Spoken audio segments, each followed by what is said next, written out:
can a consumer right now track an electron from where it's generated to where it actually ends up in the consumer's home? A consumer can't do that right now. Power tagging can do that, but a consumer can't. Consumers today have to rely on basically information from their meter, from their utility, and it comes in varying amounts of degrees of information, everywhere from 15-minute interval data all the way up to once a month. So most people get their meter data just once a month. It's a 1 meter read. Now, how does a power tag work? Power tags are basically a digital fingerprint that goes on the energy and rides with the energy down as it transmits and distributes to the power system. And whether it's upstream or downstream, it transmits both ways.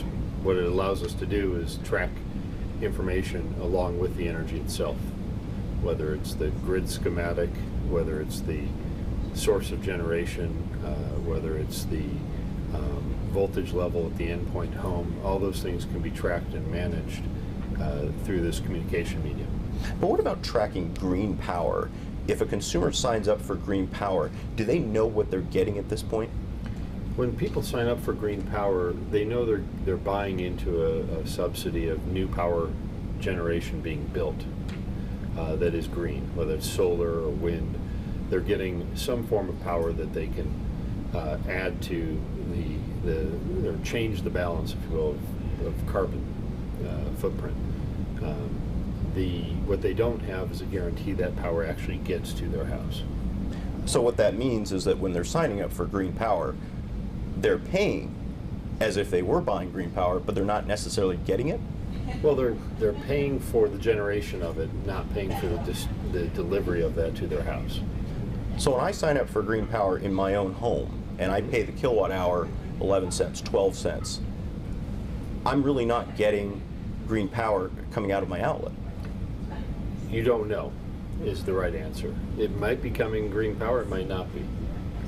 Without a technology like ours to be able to track and tag and manage that energy, you don't know.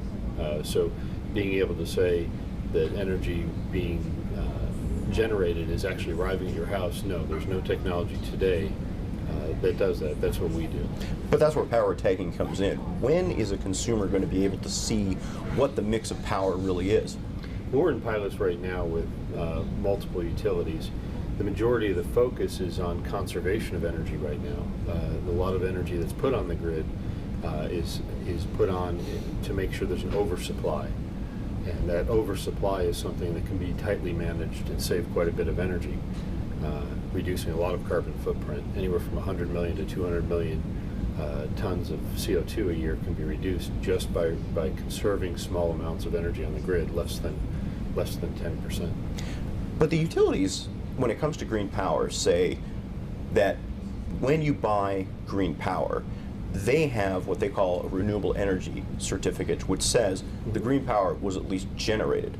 Yes. Is it generated, or is it actually distributed to the grid? They're metering it, generating it, distributing it to the grid, but if the grid's not ready to receive that energy, in other words, if there's enough generation on the grid for the demand, then they have to make they have to take that energy and either shut down their base load, their coal or their natural gas or those plants, or they have to go out and shunt the energy to the ground so that they don't have to overload the system. So it's all about balancing and making the system reliable. As time goes on, we get better and better about managing that, and that's where you need technologies that allow you to know when renewable energy is coming on the grid so you can more accurately forecast, manage, and deploy that so people actually get that energy. So even if I'm a consumer and I'm paying for this energy, the green energy, is being shunted into the ground? Not all the time. What's happening is quite often, though, when the wind is blowing, the energy is not needed. Nighttime is an example. So either the windmills put a brake on them. Basically, they stop producing energy because there's nowhere to put it. So it's all about a balancing act, and being able to balance those two things is important. We see that the idea of energy being shunted is not really it's usually a temporary measure. And it's usually a measure to be able to manage the energy on the grid, the level on the grid, for reliable delivery of power. It's not for the ability to just build it and then not use it. Most people want to use it. It's just a matter of getting enough on our system so that we can do that. So when I'm a consumer and I see signing up for green power, really what I'm doing is I'm subsidizing the green power industry, not necessarily getting it to my home. Well, you're subsidizing green power to go on the grid in bulk. You're not receiving that particular point of generation. You're getting all the energy being brought to you is being brought to you in a mix of different energy types. Natural gas, coal, wind, solar. All those pieces are being mixed on the grid. What we do is we actually have the ability to allow you to see what that content mix is as long as you tag the energy at generation. So you would know exactly what is being generated and what is being delivered. So at this point, the renewable energy credit really is a rain check for the utility, a promise to put power on the grid, green power, at some point.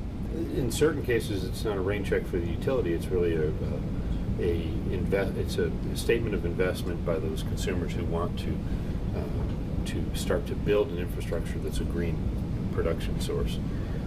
People who want to shift carbon footprint, people who want to change that. So you can have green energy credits, you can have zero carbon energy credits, you can have low carbon energy credits. All those things can be placed on the grid. Depends what the priority is, and so as people, as consumers, want to participate in this, that's why they're participating today. As time goes on, they're going to want to know that energy arrived at their house, and we believe that there's got to be an end-to-end audit mechanism to be able to manage that.